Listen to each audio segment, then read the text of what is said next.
But do not commit transgression. وَلَا تَعْتَدُوا. The Quran says, do not transgress. So you only fight the combatants. And what do you see today? You are happy to see the non-combatants being killed. Look at your war ethics. Look at your war principles. And look at the principle of Islam. Fight those who only fight you and do not commit transgression. The Prophet Muhammad sallallahu alaihi wasallam taught his companions the ethics of war.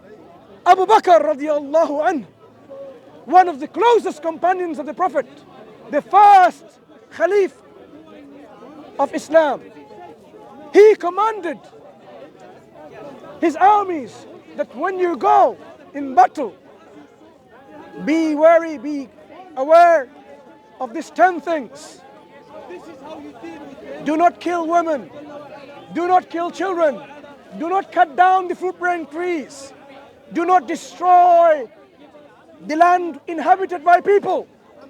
Do not even scatter the bees. This is the teaching of Islam which you didn't know anything about. So, oh people, I am appealing to your conscience, the conscience that is left still, that makes you human. Because if you didn't have that, you're no different than an animal. In fact, it's an insult to an animal to call you an animal. Because the animals go by their instincts. But you, if you know yourself more than an animal, you don't deserve to be called an animal. It will be an insult to the animals. So whatever of humanity is left, you should wake up and say, babies and children, doesn't matter who they are, whether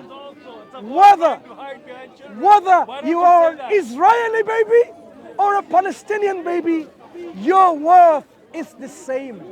Your life is the same. You are innocent.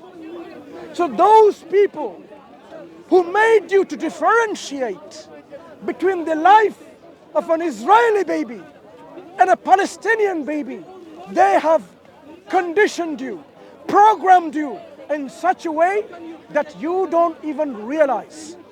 You have become brain dead, and in fact, you don't have any brain cells left. Because you cannot even speak up against this brutality, against this aggression, against this baby killing. Do you even watch the news? Do you even watch the social media? They're even trying to flatten Gaza. And you say, I'm not a Gazan. But what if the same thing happened to you? What if your family, your country, your nation was attacked and you were bombed left, right and center? One moment. You were bombed. Don't go away. I'll take your question. What if you were bombed left, right and center, from above, from all sides, and your houses were destroyed, your hospitals were destroyed, your family was destroyed, your children, your wife, your husbands, your brothers, your mothers, they were killed? How would you feel? Take a moment of pause and ask yourself this question. How would you feel if it was you? It happened to your family. It happened to your home. Would you feel indifferent? Would you say, it doesn't matter who's doing it? They're good guys, they're the good people. They're killing us, it's okay, I'm happy with that. Or would you be angry? Would you say this is unjust, unfair? This is an act of terrorism. This is an act of barbarism. This is an act of infanticide, genocide, ethnic cleansing. Would you not say that? So why do you act differently when somewhere someone else is suffering the same state? You people want to believe, you people want to label yourself as civilized? Where is your sense of civilization? When you discriminate people based on their ethnicity, based on their language, based on their religion, based on where they are, geographical region, based on their color. You differentiate and you don't call yourself a racist? The Prophet of Islam, Muhammad sallallahu alayhi wasallam, he said, no Arab is superior than a non-Arab. No non-Arab is superior than an Arab. No white person is superior than a black person. No black person is superior than a white person. The only difference between them is the one who's more pious, righteous, God conscious. As the Quran says, Allah, God, your Lord, created human beings in the differences in their languages and their colors, in nations and tribes. Not that you despise of each other, but you recognize each other. And the most noble among you is the one who is إِنَّ أَكْرَمَكُمْ عِنْدَ اللَّهِ أَتْقَاكُمْ. The most noble among you is the one who's more righteous, more pious, more God conscious. That is the differentiation Islam makes. It is a differentiation based on your piety and your righteousness and your good actions. Not based on color, not based on ethnicity, not based on geographical location. Islam transcends all of this racism. So people, we want you to wake up. We want you to rise up. We want you to raise your voice against this oppression. It doesn't have to be. You don't have to be a Muslim to support the Palestinian cause.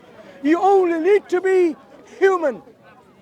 You only need to be human. If you don't support what is happening there, if you don't feel the pain of the Palestinian men, women and children, do you have any humanity left? Take a moment and ask yourself, do you have any moment of humanity left? Are you going to let the collective punishment on these individuals who are free from any blame, innocent children, just because a political group did something in a political context that goes all the way from the 70s, or even earlier, 48, 68, earlier, 75 years of brutal occupation, and you didn't know anything about it. You think it all started in 7th of October. And neither did you know the Israelis themselves were killing their own people by missiles. So all this burning picture that you've seen is from the shells of Israeli forces. You didn't even know that. They were killing their own people because they couldn't fight these entity that went on 7th of October. So the world is brainwashing you with their propaganda, and you are so happy to be brainwashed. What is left for you people to be a real human being? I want you to really think and ponder on this question. What is your question, my friend? Okay. So my question is, and it's about basically what you said about Israel and Palestine. So my question to you would be, why doesn't Egypt, which is on the border of, okay, 1 second. Sorry, sir. Take your time.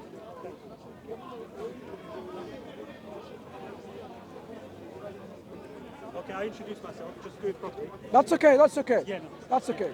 Why doesn't Egypt?